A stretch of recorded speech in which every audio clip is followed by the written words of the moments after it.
Well, welcome to our third podcast. We're so grateful that you have taken the time out and you are here for our conversation. And today's conversation is going to be about marriage and COVID and how to weed your way through or get through all of the conflicts that might be happening at home or just friends that you might have had and patterns that they might get caught up in.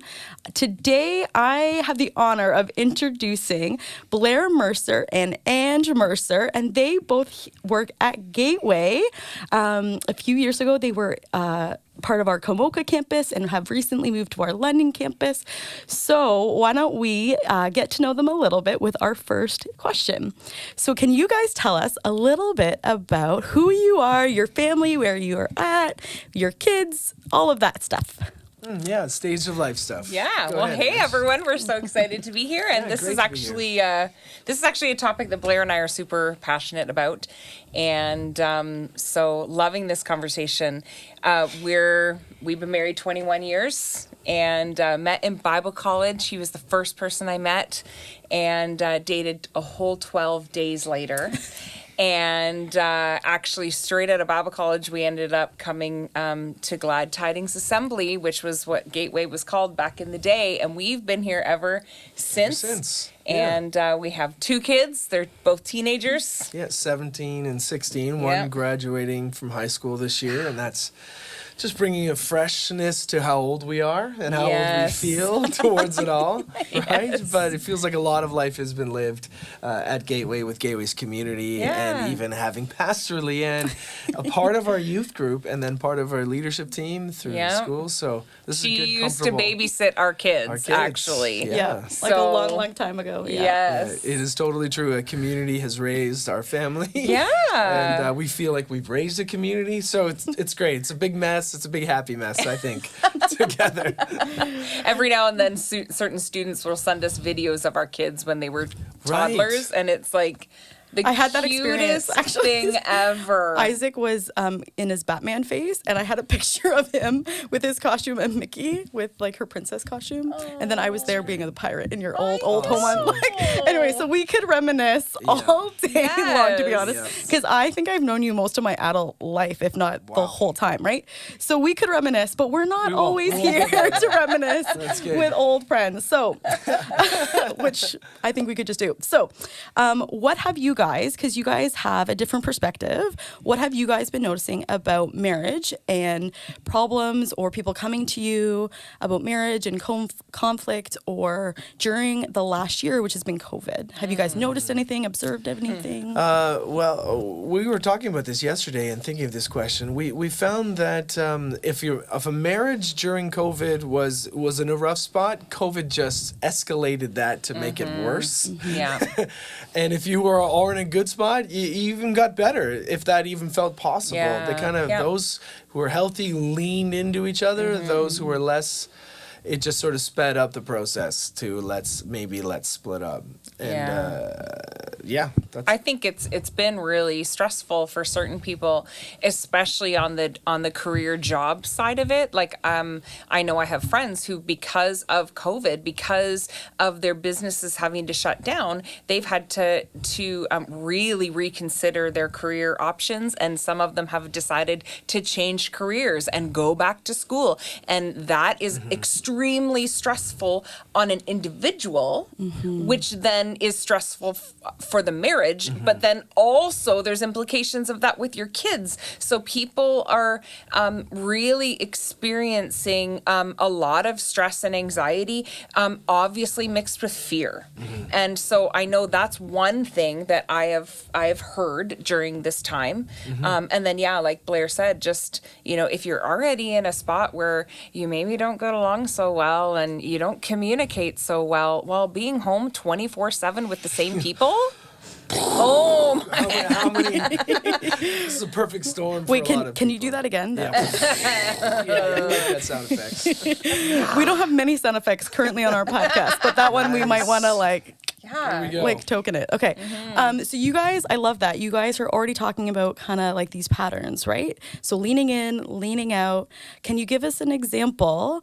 Maybe not currently, because we do want to say marriage is really between two people, and the conversations that they have are very intimate. Like my own husband would not be comfortable doing something like this because he's just really private, and the conversations. And so that's what's the beauty about marriage, right? Is that it's so intimate that you get to share your most inner being. It's like Jesus and Caleb, right? For me, it would be Caleb, and you get to share those ideas and those feelings that you don't necessarily share with girlfriends or like your friends on the hockey team, right? So there's this person beside you that you're walking through life. And when stress does come, like Pastor Ange was saying, you can either lean in, like Pastor Blair was saying, or you lean out. So I bet they've been doing a lot of leaning one way or another, because 21 years, that's a success. Like that's huge, right? Where have you... Could you think of an example to kind of illustrate that leaning away or leaning towards? Because it doesn't, I don't always, when we think about marriage and counseling, and like often people come up with these so negative things. Oh man, like you can almost hear it in their voice, right? Yeah. So maybe we could start with the positive, if that's the negative is so much easier to think of an example. Oh, I'll do the positive then. I absolutely love to host. And obviously during COVID, you can't host. I'm not allowed to have people in the house anymore. I wasn't able to host Christmas, which was devastating to me. But one of the things Blair and I leaned into is I love to cook. He was given a smoker at Christmas time. We've leaned into cooking. So I prep feel like everything. I was dragged into cooking. He's dragged into it. Okay, but you were dragged, but now you like it. Well, and so he helps me. He helps me prep meat, and we're like making homemade rubs. And he's getting all like super particular with me about like, no, I'm gonna lift the skin and put butter on there, and I'm gonna rub it, and I'm gonna put olive oil on it, and whatever. I don't know. He's getting almost as particular as I am, and I'm making homemade rolls, and I'm prepping veggies and doing potatoes and stuff. And so not being able to host people, we've been hosting our kids and our family. And I'll pull the china out. We'll use wine glasses. Like I'm just like, no, we're at home. We are going to enjoy one another's company. We are going to enjoy really good food and sitting around the table and spending time with one another. And it's neat to think of that. We would do special meals like that for company, but because Angela would like to be creative in her food. And so then all of a sudden the kids in the family felt elevated to like, you are special. Dinner time is super special. Yeah. We're going to lean into this time to make it that we're having a good time together. Yeah. So that's a great positive. That's a great positive. Yes. What would, because Blair's like, it's so easy to think. It's easy to go. Well, so let's put him on the spot a little bit. I like to fix stuff, right? So then it's easy for me to evaluate.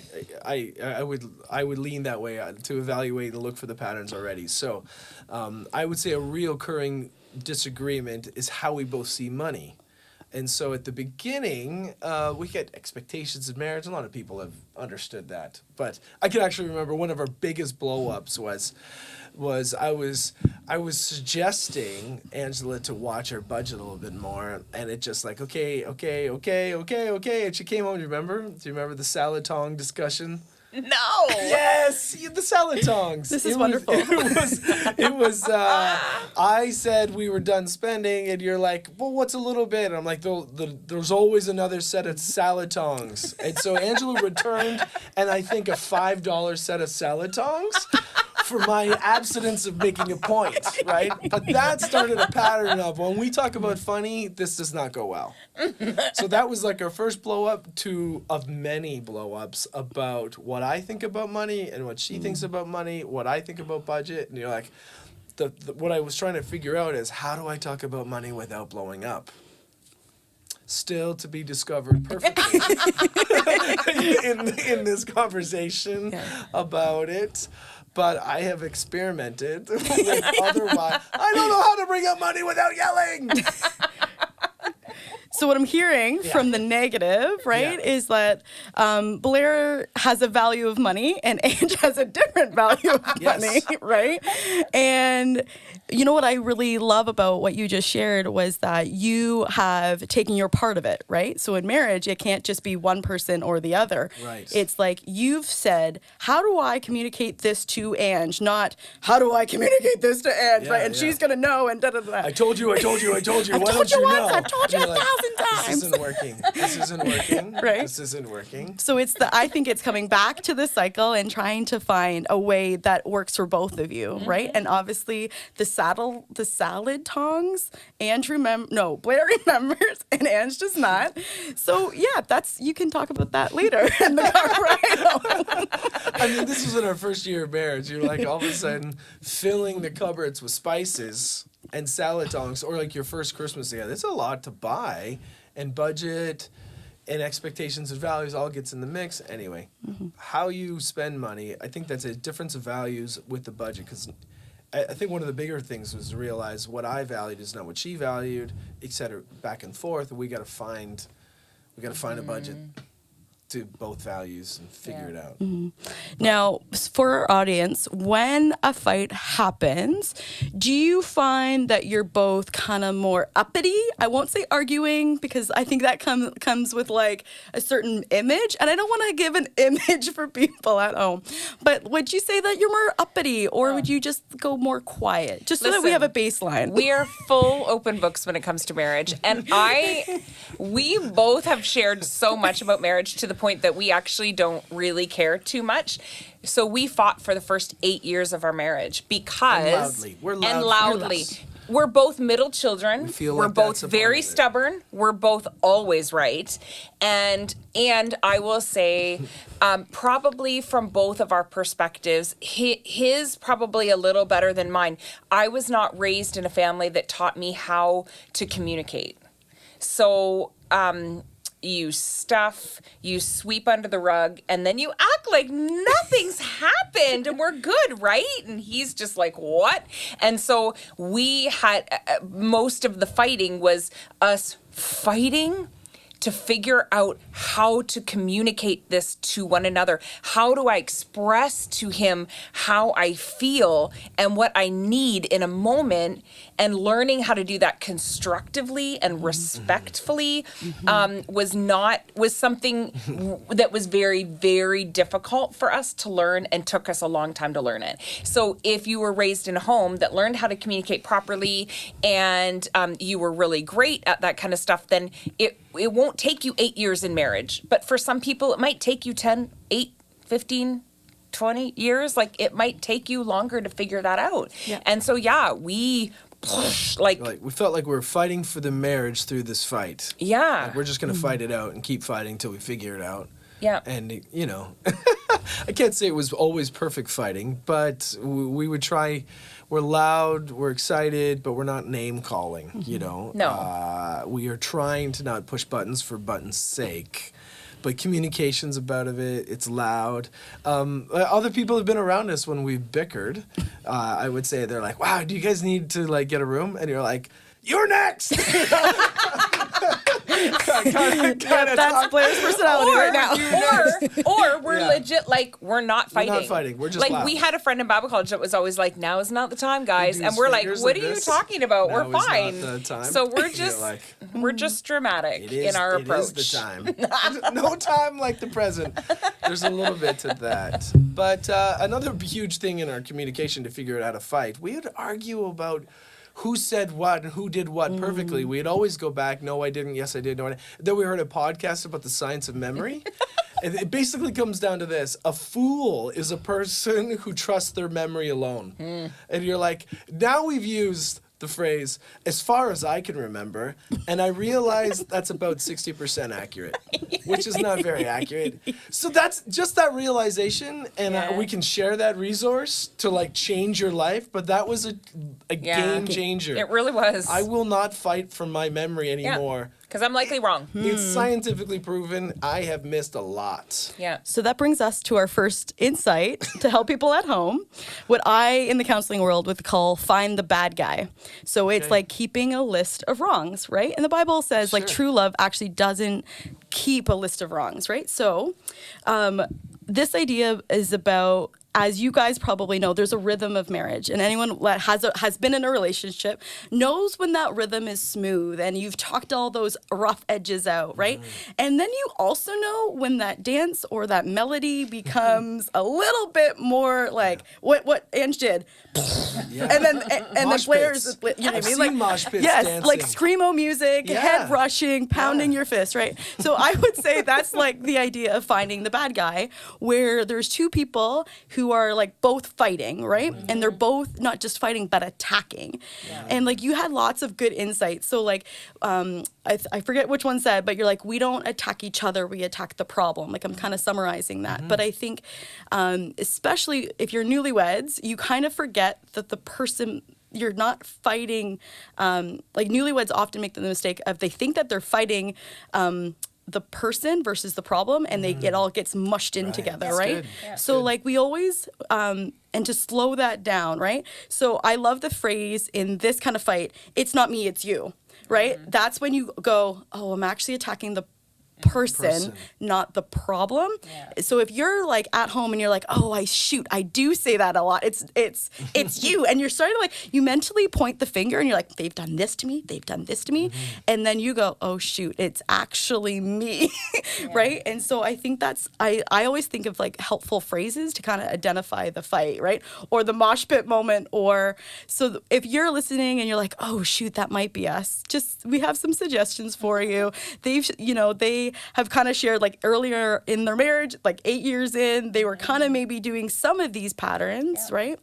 So my biggest suggestion, if you do feel like that is you, just take like a moment and just really say like, what's going on underneath? Like, what about my insecurity, if it's an insecurity, or what about the money?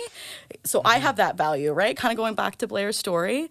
What about money makes me secure? What about connecting all those dots makes me feel like I have value in this marriage? Or what makes me feel worthy that I can keep a balanced docket? What happens if that wouldn't happen? Maybe your partner does go out and spend a lot of money. What would that happen to your relationship? And I'm picking on that one because that one's the one you gave, that's right? good. So it's just those questions, like what about that makes me kind of go, oh, I'm ready for a fight, or things like that. So kind of go like a layer deeper, not too deep without a counselor, because you can go to not a good place really quick in like a marriage moment, right? So if it's something kind of like surface level and you're like, oh, what would that have been? Or for me and Caleb, it's like a bath mat. Whenever I share that, it's like we would actually come back to that bath mat, right? Like it wasn't salad tongs for us, it was a bath mat. You can ask me about that later on a Sunday. The other phrase that I like it is if it goes on the attack mode for like 8 years, sometimes people wouldn't necessarily stick it out. They would just kind of say, we just fell out of love. So when you're constantly attacking the person, and you may not even mean to do that, but it kind of comes around that, we just fell out of love. I got my guard up, because eventually what's going to happen in a marriage scenario is that because it's the most intimate relationship, and even more so now, right? We're talking about COVID, and that's the only person you see potentially in your kids. They're supposed to be your safe haven, and all of a sudden, it's not your safe haven. You're trying to, especially with COVID, right? The stress of losing a job or the stress of the kids staying home, you start putting up these walls, right? And now you're launching bombs, right? It's almost like you've put up these fences and you're launching, and then there's a major emotional disconnect. So sometimes we hear in our side, we're just not in love anymore. And you're like, oh, okay. It could be. I'm not saying it's fully this, but it's a good sign. We use key phrases when people come in. So, and I think the major part is when you do fight. All of us fight in marriage. Like, I'm going to lay that on the table. Like they fought for a lot of their 8 years, but they fought together. I would say the other thing is to recognize that no one is the bad guy, right? So it wasn't Ange and the salad tongs, right? It's actually just recognizing that it's your dance that's the problem. So they've said like communicating, right? But it's actually noticing that you're stuck in a pattern. And sometimes you might need counseling if you if you can't recognize the pattern. So I would say that's the line where if you can't recognize that you're like Blair was like, oh, I'm at least he's recognizing that there's, oh, when I say this, we blow up, or when we say this, we blow up, or whatever, then he's slowly learning. And same with Ange, right? Ange is like, oh yeah, the saddle tongues, that's way back when. But like eventually they worked that out. The pattern, the dance changed to a little bit. Now there's not such rough edges about the saddle tongues, and they got to move together better. So it's just when you find that you are blaming, just like I said, you just recognize that it's in the moment, you blame the pattern, not the behavior, which I think is really, really key. Huge. Really, really key. Really good then. Awesome. So what happens though if we don't have two fighters? Has there, like, because you guys have kids, right? So I can imagine having two kids. You probably have tons of experience with this. One person is kind of like the attacker, but the other person is kind of withdrawn, right? So, because like you guys are kind of dramatic, as you said, and very out there, but probably not all of our couples are like that, right? So have you guys seen couples or experienced something at times where you have mentally kind of taken a hit, whether it be health or something at work or something like that, that you've been a little bit more withdrawn, and that dance all of a sudden isn't this, but it's like one person is attacking or and the other one's kind of just drifting. Is there something, or even with your kids, have you seen that? I feel like they have an introverted person in their family, so I wonder if that's something. Yeah, just one, but he's a fighter as well. He's verbal, he's very yeah. strong that way, so it's not, he's verbal enough. I think in one moment was when Angelo, and she's spoken about this, diagnosed with or coming up to a diagnosis in the last year along with COVID, or the year before that, we responded differently to the news. I would say I felt busy with anything. I'll just become busy.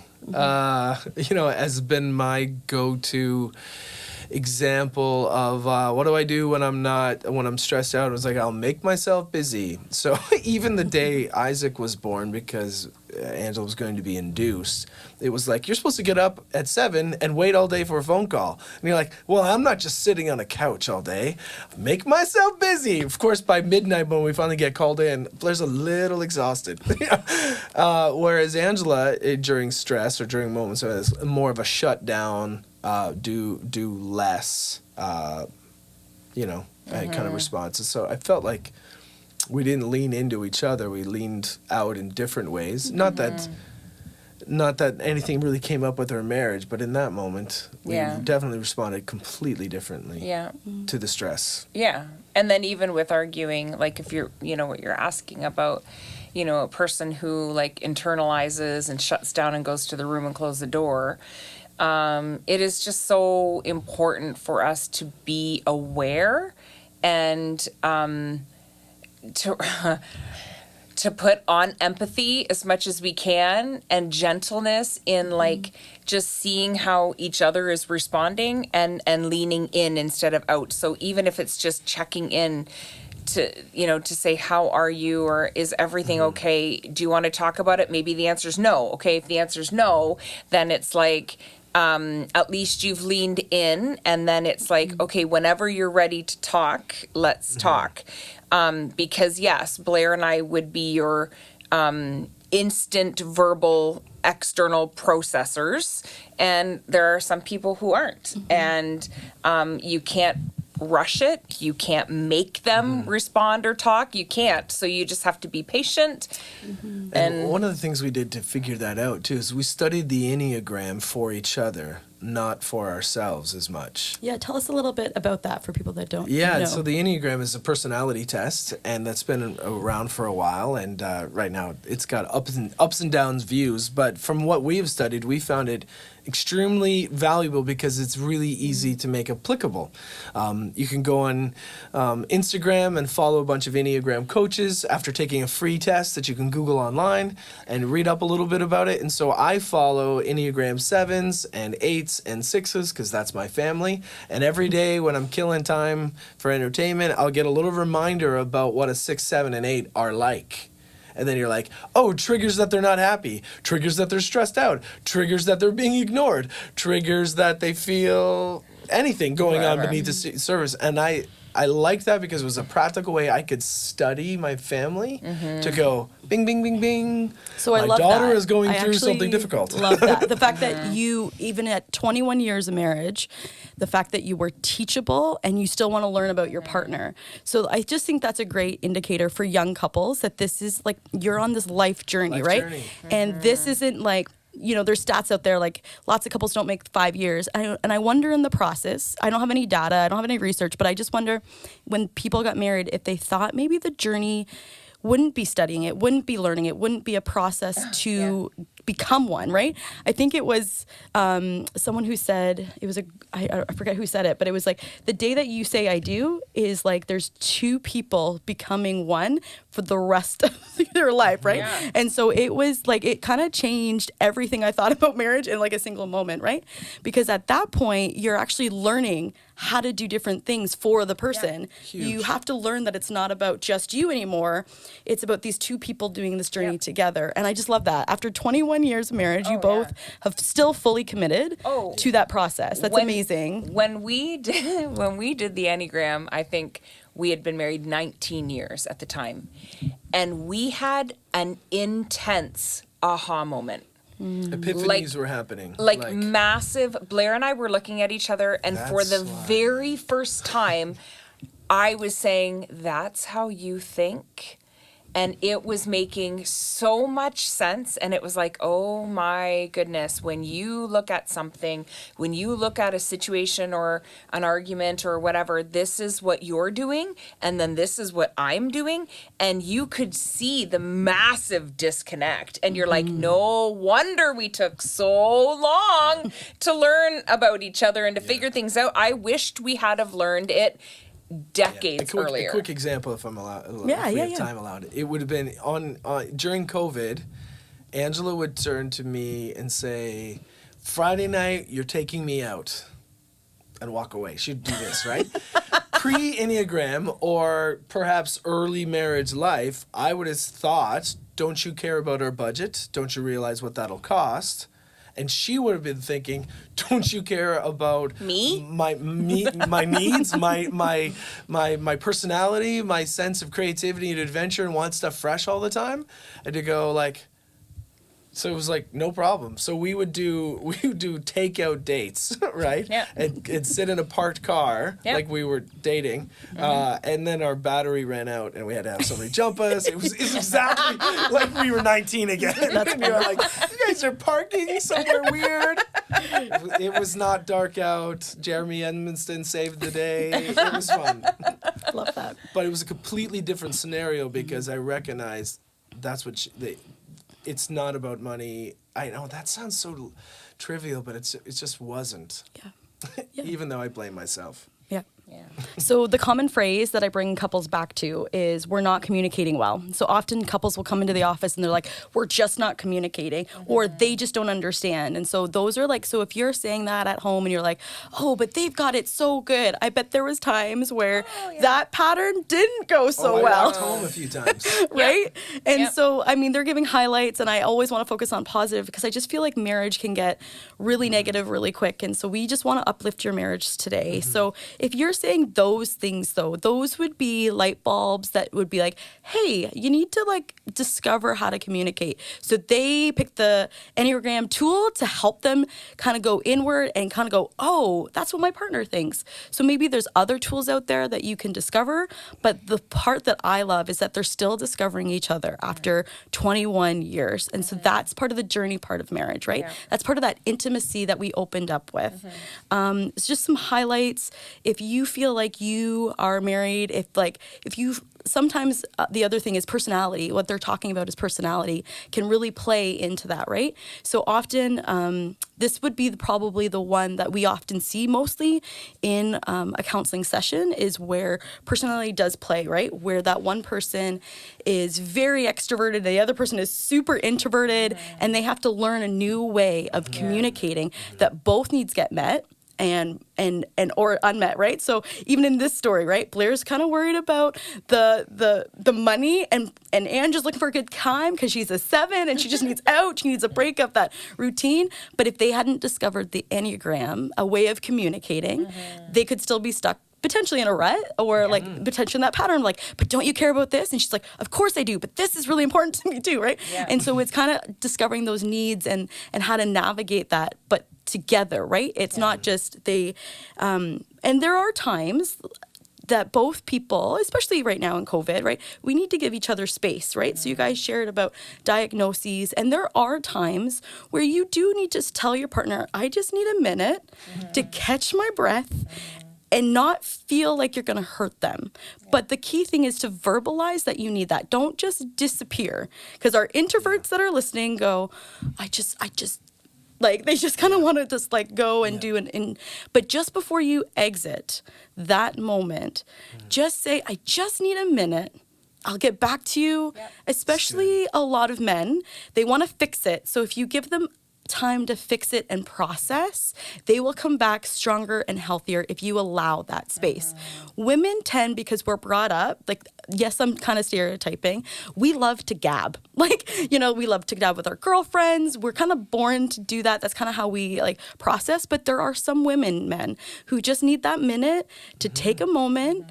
And when your partner says, I'll be back, what they're actually saying is, I just need to be okay for a minute, and I want to be into it with you when I have something worked out. And so when you don't have those things, it's wise to take a minute. Even in like, you give a minute to your children if you're married, like when you're like with your child, you're like, you just need to calm down, go to your room, take a minute, right? And just take those minutes, especially in COVID. I want to encourage you to do that. The only thing that I would recommend, if you're both withdrawing and not coming back, oftentimes we do see this would be the biggest red flag, okay? So we're about to end our podcast, but if you are in this category and it has nothing to do with personalities or anything like that, this is where the red flags would go off. And I would encourage you to actually seek a couples counselor. So we've talked about how they have established patterns where they reconnect. If you are not reconnecting and you both have put up walls and you're withdrawing and there's no time to reconnect, we would say you're like the danger zone. Okay. And if this keeps going on, you actually put more and more between you. And then you're withdrawn and there's no way, there's like no rhythm to the marriage. There's no like heartbeat to the marriage. When you look at your partner, you're gonna go, eh. Like it almost feels empty and it feels void, and you're like, I once loved this person, but there's nothing there. And so I encourage you, if you are that, it's okay to have distance, it's okay to have your personality, but in the moments where you go to connect and your partner kind of attacks you, you're going to put up a wall. But the more walls you put up and the longer that goes, that's the danger zone. So in COVID, if you are that couple, if you can't have moments of connection, we would recommend that you would go see a counselor at that point, and they can start to break down those walls and see those negative patterns, because we all have them, but there's healthy patterns where we're continuing to learn, but there's also patterns that you've created that maybe you're not aware of, but you're actually hurting your partner. And I'm not talking necessarily about physical abuse. I'm really talking about those connections. And we want to have relationships, especially with our spouse, that are intimate, because they want to know us. And so if you're finding that category that you're not there, or you want deeper intimacy with your partner, then I would just say it's a great time, even for a check-in, to see where those walls are or those patterns. And like I said, if you miss that connection moments with your spouse, we would recommend that you would just go seek help in this time, because we can't cover all marriage topics. It is a super sensitive topic, like we've said. It's totally worth it. Lots of people go. It's very normal. We all get stuck in patterns. But I want to thank Blair and Ange, the reverends, to come in and share about their time with us and their marriage with us and their family. And we will see you and talk next time.